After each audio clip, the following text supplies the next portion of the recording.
আমরা ঘোষণা দিয়েছি সরকারের গৃহীত প্রত্যেকটি ইতিবাচক কল্যাণকর পদক্ষেপ সমর্থন করব, সহযোগিতা করব। কিন্তু যে পদক্ষেপ জনস্বার্থের বিপক্ষে যাবে পরামর্শ দিব সংশোধন হওয়ার জন্য, মানলে মুবারকবাদ, না মানলে প্রতিবাদ, তা না মানলে প্রতিরোধ। আমরা কিন্তু এখানে কোনো ছাড় দেব না। এটাই হবে আমাদের বিরোধী দল হিসেবে আমাদের দায়িত্ব পালন।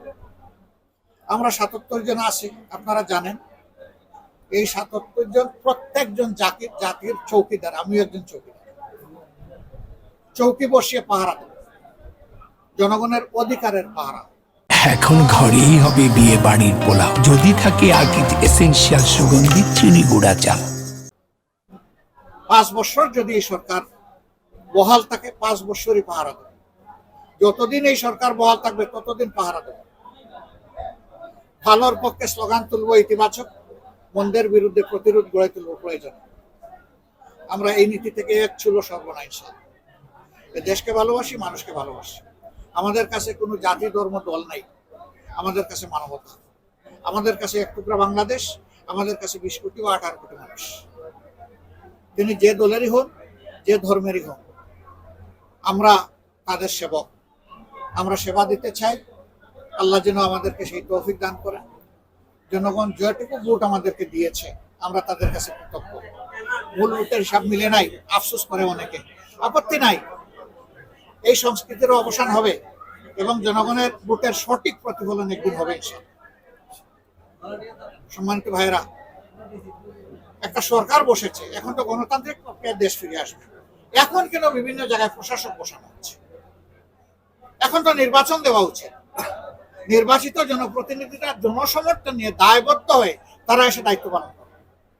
যারা প্রশাসক, ওদের কিসের আবার দায়বদ্ধ? ওরা না সরকারের নিয়োগ প্রাপ্ত মানুষ, আর না জনগণের সমর্থিত মানুষ। এরা তো মাঝখানে। এদের তো কারো কাছে কোনো দায়বদ্ধতা নাই। খুব একটু থাকলে তার দলের কাছে থাকতে পারে।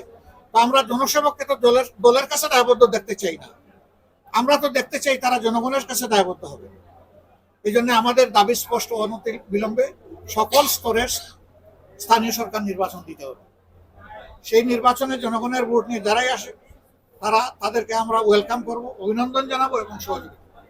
এখন ঘরেই হবে বিয়ে বাড়ির পোলাও, যদি থাকে আকিজ এসেনশিয়াল সুগন্ধি চিনি গুঁড়া চা।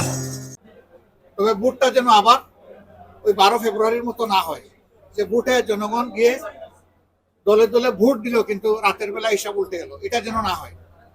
12টা পর্যন্ত এক হিসাব, 12টার পরে আরেক হিসাব। এটা যেন না হয়। জনগণের ভোটের যেন সঠিক প্রতিফলন হয়, আমরা সেটা চাই। আমরা দেখেন এইটাকে ডিসপিউটেড করে সরকারকে ওকে যে মূল্য করতে চাইনি। আমরা বলে দিতে পারতাম যে এই রেজাল্ট আমরা মানি না। আমরা বলি নাই, আমরা বলেছি বুকে কষ্ট চাপা দিয়ে মেনে নিলাম। আমরা বলি নাই, সামাজিক 2টা সংস্থা বলেছে। ট্রান্সপারেন্সি ইন্টারন্যাশনাল বাংলাদেশ বলেছে এখানে জালিয়াতি হয়েছে। সুজন বলেছে এখানে জালিয়াতি হয়েছে। এই 2টা সংস্থা কোনো দলের না, তারা নিউট্রাল ওয়াচডগ। দীর্ঘদিন ধরে তারা এই দায়িত্ব পালন করে।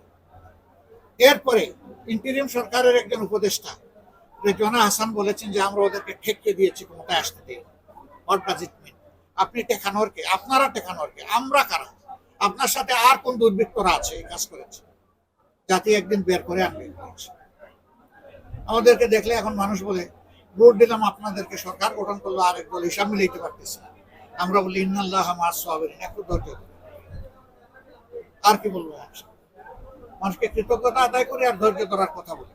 তো অনেকে বলে আর কত ধৈর্য ধরবো, জীবন গেল, রক্ত গেল, এখন আরো কত ধৈর্য ধরবো? Up to last limit.